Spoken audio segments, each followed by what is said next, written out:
Donnelly, and the referee brandished the red card. Plymouth clung on for dear life, and though Rochdale won the game with this header, Argyle weren't left to count the cost. For these pilgrims, the feeling clearly priceless. At the other end of the table, Cheltenham's goalless draw with Bradford means they now face a playoff semi-final against Northampton next week. Here, Marlon Pack came closest to scoring. Exeter haven't joined the playoff party, and a disappointing end to the season finished with a drubbing at Chesterfield.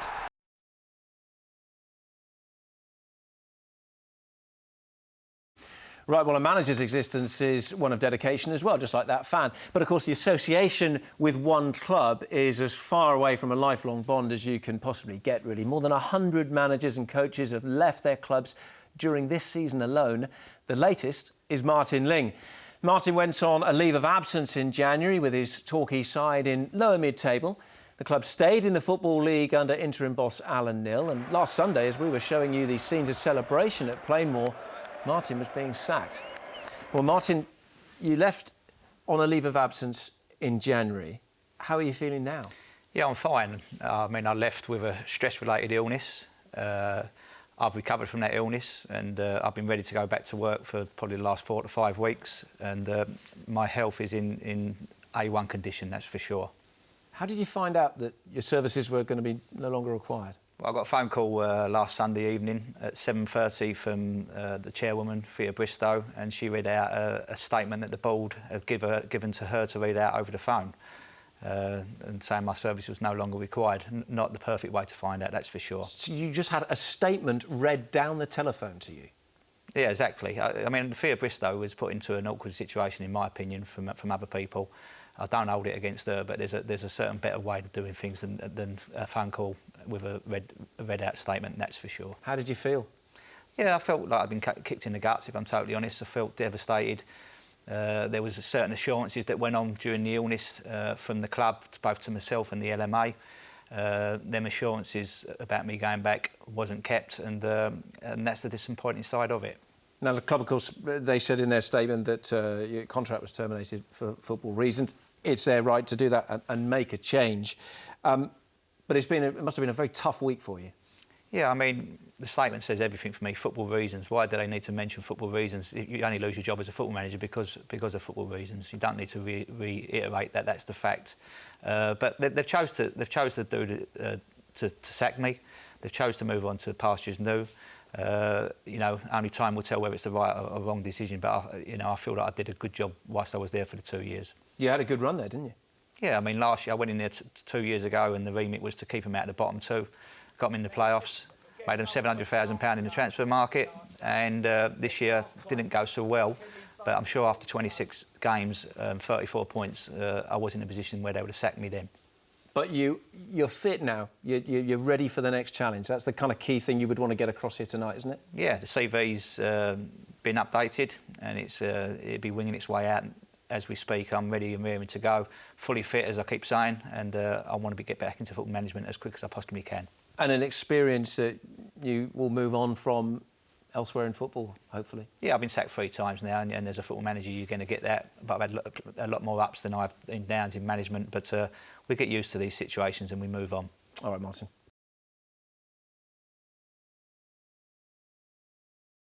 OK, on to League Two now. At the start of play, no fewer than 7 clubs face the threat of relegation out of the Football League, among them 3 from our region. And as we now know, Torquay and Plymouth have avoided the dreaded drop, but Aldershot, they haven't. We have reaction from all 3 clubs. First, though, we're going to start at Plainmoor. Torquay come to end of a unique season for them, losing their permanent manager to illness and holding on to their league status by the closest of margins. Andy Stegel reports. The final whistle signalled joy at Plainmoor and total relief. Moments after the game's end, Captain Lee Mansell all but speechless. That's nerve-wracking, man. Their draw against Bristol Rovers was enough to ensure the Gulls' survival, and time to reflect on what every club at this end of league football is scared of. The lost thousands, yes, hundreds of thousands, if things had gone wrong.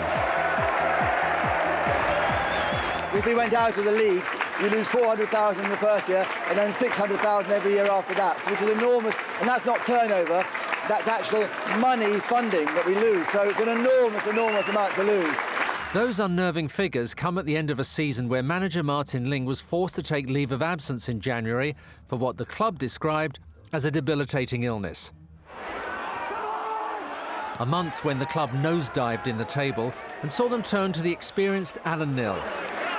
It was always going to be a temporary job, and today Alan found himself very happy and very much out of work. We're actually going to have a holiday.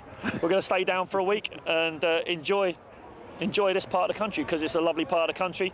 And then, I don't know, I'll go home, going to have a holiday, and then, like every unemployed manager, wait for a phone call.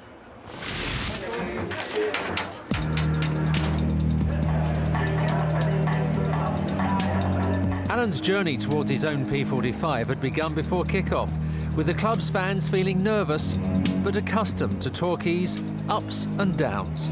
My husband keeps telling me to calm down, we'll be all right, but you just can't help it. You know, Torquay, it's never easy. We'll always have a few twists and turns. They've been on a roller coaster. I'm proud. Torquay proud. Chill, relaxed. No, on the edge of the seat. I haven't sat down yet.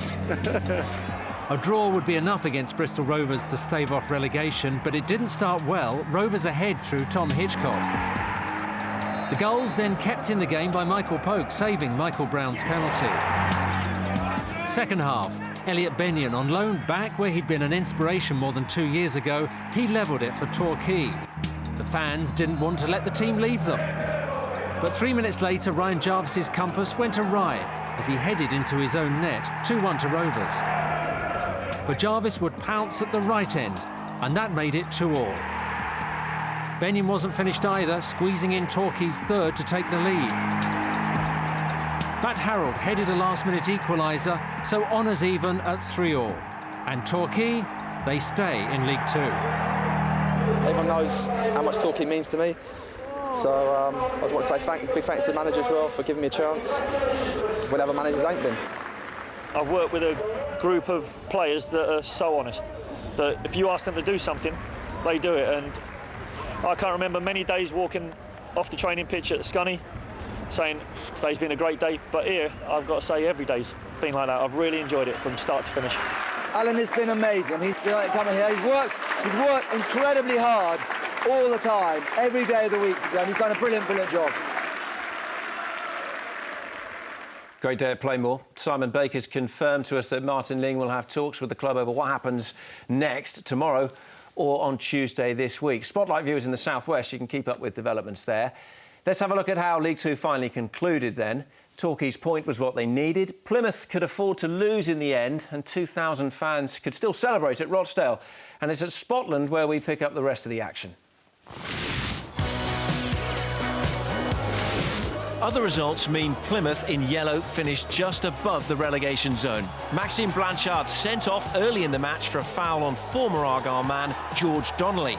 And Rochdale got a late winner, but Plymouth's end-of-season form, 5 wins in their last 9, was enough to see them safe. It's a massive relief, obviously, to stay in the Football League, because it would have been a travesty if we ended up going down into the conference. So, full respect to the players. They've worked really hard since they come in, and obviously today's result was disappointing. I would have liked to have gone out better and done it ourselves, but results have gone our way. But the previous games, that's what has got us where we are, and full credit to everyone involved, and big relief for everyone involved, especially the supporters. I've done what I had to do. I've come in and to Jamie, I'll just concentrate on trying to keep the club in the division, and that was the most important thing, and we've done that, and it's really pleasing for everyone involved in the club and supporters, and it's massive lift, and hopefully we can push on next season. Aldershot's chances of Football League survival were always slim. Opponents Rotherham knew that victory would see them promoted, and the Shot's 5-year stay in the Football League did come to an end with this defeat. Aldershot almost got an equaliser. How these two efforts didn't go in is anyone's guess. But the Shots have recorded just 11 wins this season in League Two and scored only 42 goals, the lowest amount in the division. Amazing scenes as Rotherham clinch promotion. Look at where the home fans are here. A completely different emotion for Aldershot. Yes, score a goal, get absolutely mobbed in a moment. Let's talk about Plymouth, Carl. We heard John Sheridan there saying, you know, I did the job I had to come in and do. And for you, obviously, that was your job for half of this season. This was your meat and drink. Mixed emotions, you know, watching and listening to that? No, you know, I'm delighted. You know, there's still some great people down there, people that work there, players and stuff. So pleased for everyone in the city and surrounded, you know, by the club. I mean, obviously, they would have liked to, you know, do it themselves with a good result, but thankfully results went their way and you know, they can look forward to next season now. You know this club very, very well. What do they need now? Well, you know, there'll be a lot going on, like there is at any club at the end of the season. There'll be sat down people in the boardroom to try and get things straight and, you know, it'll be budgets, you know, there's players out of contract. Obviously, I think, you know, they've got to sort out John Sheridan's situation. I'm not sure his contract extends from the end of the season. What would you do if you were still there now? I don't know, I can say that on telly, but no, I feel, like I said, they need to know which direction they want the club to go in. Do you know what I mean? If they want success, then they've got to put some money in. Do you know what I mean? If they want to build it up from the bottom, bring the youth through, then, you know, you've got to accept that you might get some good results and bad results. So I think they need an identity and, you know, look forward to next season, hopefully have a good one. And Darren, obviously, there's the question at Torquay about what happens next. Martin Ling to come back. Alan Neil saying, well, you know, I'm waiting for the phone to ring now. Some big decisions there as well, I guess. Yeah, certainly does. I think it depends on what Martin Ling... you know, is he ready to come back? Does he want to come back? But from that, it certainly sounds like Alan Neil would like the job and, you know, staying in the area for the next week. Certainly. OK, the one club we haven't discussed is Aldershot. Hasn't been a surprise that relegation was confirmed this weekend. Now for the fans, the spotlight very much on the boardroom with administration a real threat. And my sources telling me this evening, Chris Michaela, who owns 51% of Aldershot's shares, has turned at the 11th hour to current chairman Shahid Azim. Mr Michaela suggests he could buy in as soon as tomorrow. All this follows comments last week from goalkeeper Jamie Young, which kind of sum up the difficulties behind the scenes. I think if you would ask me honestly, did the players give enough? Or could they have done more? Yeah, they could have done more. When the boss says he wants me to do something, I do it. You know, there's players in our team who, when the boss says something, they don't do it. And I can't understand that. But whoever is my boss in life, I will want to do what they tell me to, because that's part of being an employee. One or two players pretty upset at what they heard when that went out on the radio.